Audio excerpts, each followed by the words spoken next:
Next gen நேயர்களுக்கு என்னோட அன்பான வணக்கங்கள்.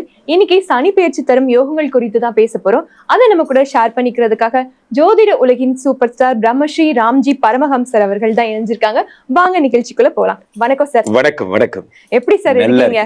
இன்னைக்கு சனி பெயர்ச்சி தரும் யோகங்கள் குறித்து பேச போறோம். இப்போ ரிஷபராசிக்காரர்கள் இருக்காங்க, அவங்களுக்கு இந்த சனி பெயர்ச்சி என்ன மாதிரி யோகங்களை அள்ளி தரப்போகுது? யோகங்களை சொல்லும் போதே அவங்களே சொல்லிட்டாங்க, அள்ளித்தரப்போகிறது, முடிச்சிட்டாங்க, அவ்வளவுதான். சோ அப்ப நான் சொல்லணுங்கிறத இது மேற்கொண்டு வேணா சொல்லலாம். காரணம் என்னன்னா, அவங்க கரெக்டா தான் சொல்லியிருக்காங்க. 11ஆம் இடத்துல சனி பகவான் வருகிறார். இது லாபசனியாக அறியப்படுகிறார். லாபசனி ரிஷபராசிக்காரர்களுக்கு ஏற்கனவே 2ஆம் இடத்துல குரு. So all financial matters Guru will take care. And இப்போ புது new innovations Shani will take care. So 11ஆம் இடத்துல சனி பகவான் வருகிறார். நம்ம ஒரு விஷயத்தை தொடங்குறோம்னா சில்வியா, அதை நம்ம என்ன எதிர்பார்ப்போம் சொல்லுங்க? இப்போ ஒரு புது மிஷின் ஒன்று வாங்கி போடுறோம், அப்ப நம்ம என்ன எதிர்பார்ப்போம்?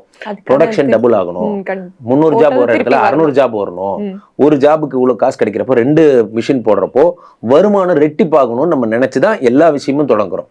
அப்போ 2ஆம் இடத்துல இருக்கக்கூடிய குரு பகவான் ஒரு பக்கம் பண்ணாலுமே, சனி பகவான் இந்த பக்கம் 11ஆம் இடத்திலிருந்து உந்தி தள்ளுகிறார். லாபத்தை பெருக்கும் வழிகளை, புதிய புதிய ஆர்டர்ஸ், எப்ப காசு வரும், எப்ப மிஷின் ஓடும், மிஷின் ஓடணும்னா ஆர்டர் வரணும்.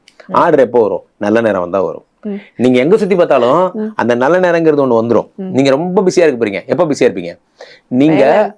ஆமா, நீங்க எடுக்கிற முயற்சிகள் மக்களால் அங்கீகரிக்கப்படணும். அது இறைவன் கையில மட்டும்தான் இருக்கு, வேற ஒண்ணும் பண்ண முடியாது. இந்த ஷோவை பார்க்கிற மக்கள், இந்த ரிஷபராசிக்காரர்கள் இதற்கு ஆதரவு தரும்போது இந்த ஷோ வெற்றி அடைகிறது. எதை நீங்க எடுத்துட்டு போனாலும் கடைசியா எண்ட் யூசர் யாரே மக்கள் தான். இப்போ 11ஆம் இடத்துல என்னன்னா, சனி பகவான் வந்து அள்ளி தருகிறார். அது அவர் லாபத்தை தருவதால் குரு 2ஆம் இடத்துல இருந்து தனத்தை தருவது ஓகே ஆகுது. ரெண்டு ஒரு காம்பினேஷன். ஆமா, பணம், காசு, பணம், துட்டு, மண்ணி அடேகப்பா. திடீர்னு பாத்தீங்கன்னா ஒருத்தருக்கு நேரம் வந்துருச்சுன்னா தொடர்ந்து பிஸியாவே இருப்பாங்க, நிக்க நேரம் இல்லைங்கிற மாதிரிதான். அப்போ இதுல பெரிய யோகம் என்ன தெரியுமா செல்வியா? பணத்தை தாண்டி ஒரு விஷயம், உணர்வுகள். இப்ப இவ்வளவு நேரம் நான் சொல்லிட்டு இருந்தேன், ஒருத்தருக்கு குழந்தை அப்படிங்கிறது ஒரு உணர்வு சம்பந்தப்பட்ட விஷயம். திருமணம்ங்கிறது உணர்வு சம்பந்தப்பட்ட விஷயம். இப்போ கல்யாணம் ஆகி 10 வருஷம் ஆச்சு சார், எனக்கு குழந்தையே இல்லை, நான் ரொம்ப வருத்தப்படுறேன், நான் ரொம்ப வேதனையா இருக்கு அப்படின்னு நினைக்கிறவங்களுக்கு எல்லாம் சனி பகவானே நேரடியாக அவர் என்ன பண்றார், குருவுடைய ஒர்க்கை சேர்த்து, இந்த குரு ரொம்ப லேட் பண்றாமா, நான் அந்த சனி கொடுத்தால் எவர் தடுப்பார். சனி டைரக்டா என்ன பண்றாரு, 5 பாக்குறாரு. ஏய், யார் பேரியர் சொல்லத்துக்கு ஓய்வோ வச்சுக்கோமா, சந்தோஷமா இரு அப்படின்னு. ஆமா, ரிஷபராசிக்கார பெண்கள் எல்லாம் தேங்க்யூ சனி பகவான், தேங்க்யூ அப்படிங்கிற மாதிரி. ஏன்னா இவரை பொறுத்த வரைக்கும் இந்த ஹடில்ஸுங்கிற பேச்சே கிடையாது. ஒன்ஸ் இவர் வந்துட்டாருன்னா வந்ததுதான், இவர் தான் ஜெயிப்பார், வேற யாருமே கிடையாது. காரணம் என்னன்னா, இவரோட டோனே அப்படிதான், அவரோட ஆளே அப்படிதான். இவர் எப்படின்னா, இவருக்கு எதிரியா யாரும் அவர் நினைக்கிறதே கிடையாது. ஸோ இதெல்லாம் விட பெரிய விஷயம் செல்வியா, யோகம்ங்கிறத சில பேருக்கு பார்த்தீங்கன்னா உயிருக்கே ஆபத்தான நிலையெல்லாம் உண்டாயிருக்கும். ஃபார் எக்ஸாம்பிள் 12ஆம் இடம் இருக்கு பாருங்க, அது 8ஆம் இடத்தை சனி பகவான் பார்க்கிறார். 8ஆம் இடம் என்பது என்ன? 8ஆம் இடம் என்பது உங்களுக்கு ஆயுள் பாவம். ஆயுள் பாவத்தை சனி பார்க்கிறார். சனி ஆயுள் பாவத்தை பார்க்கும் பொழுது என்ன ஆகுதுன்னா, ஆயுசு பிரச்சனை ஆகுது.